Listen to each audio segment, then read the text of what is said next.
Wendigo at Winter's Edge. Before I start, I need to say this. If you ever hear someone calling your name from outside during a storm, and their voice sounds almost right, don't answer.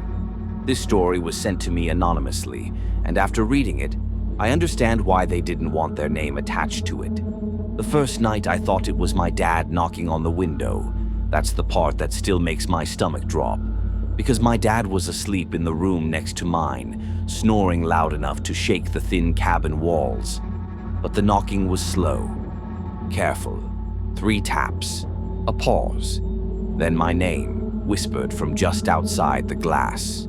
Only, it didn't sound right. It was my dad's voice, but stretched thin, like someone trying to remember how a human was supposed to sound. The words came out wrong, too slow, too deliberate, like each syllable had to be chosen. Op, en, the, win, dow. I didn't move. I couldn't. I just lay there staring at the frost crawling across the glass, watching my own breath fog up the air, knowing that whatever was outside wasn't cold enough to be shivering. But I was. We'd been forced into that cabin by the storm. A sudden whiteout in the mountains, visibility gone in minutes. My parents had argued about pushing through, but the road vanished under drifting snow, and the GPS had frozen hours earlier. The cabin was supposed to be a ranger outpost, abandoned but stocked for emergencies. No cell service, no radio. Just 4 walls, a wood stove, and the sound of the wind screaming through the trees like something alive. That first night, we told ourselves the noises were branches. Wind, animals, but animals don't test doors. The second night, it walked around the cabin. I could hear it moving through the snow, each step deliberate and heavy, the slow crunch echoing around the cabin as it circled us again and again. It wasn't pacing or wandering, it was measuring, learning the shape of the walls, learning us. Every so often, the footsteps would stop just beyond a window, close enough that the sound of the storm seemed to hush around it. Then came the breathing. Not hurried, not labored, just steady, patient breaths pressed against the glass, close enough that I imagined feeling the vibration through the frame. The frost on the window didn't cloud or shift. Whatever was out there wasn't cold the way it should have been. It stood there, listening, waiting, until finally it spoke, softly at first, as if testing whether we were ready to answer. This time it used my mom's voice. She was sitting at the table when it did it, hands wrapped around a mug of instant coffee, eyes hollow from no sleep.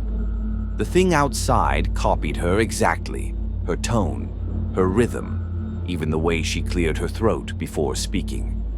"Honey," it called softly, "let me in, I'm freezing."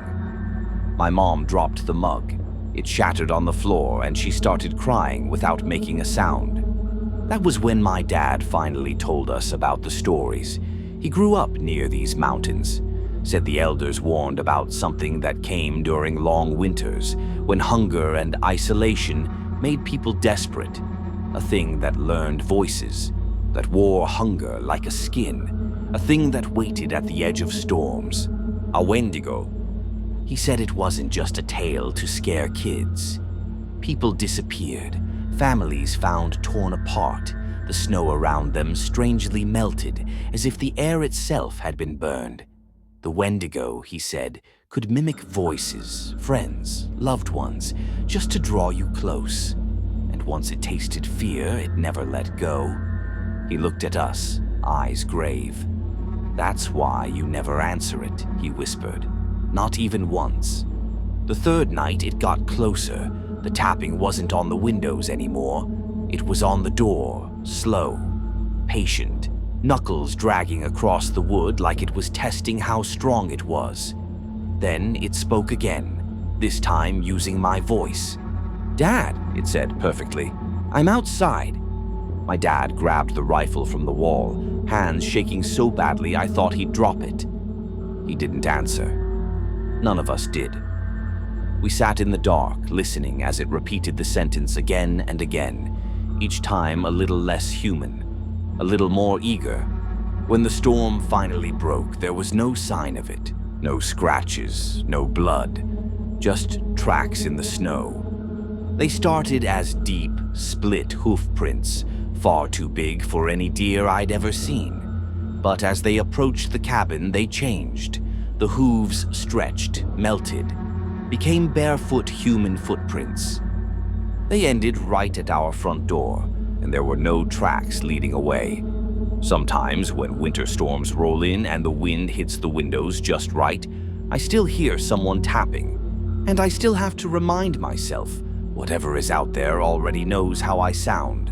If you're listening to this during a storm, take a moment and check your doors, and if you hear someone calling your name from outside, don't assume it's human, because some things don't need to break in, they just need you to let them in.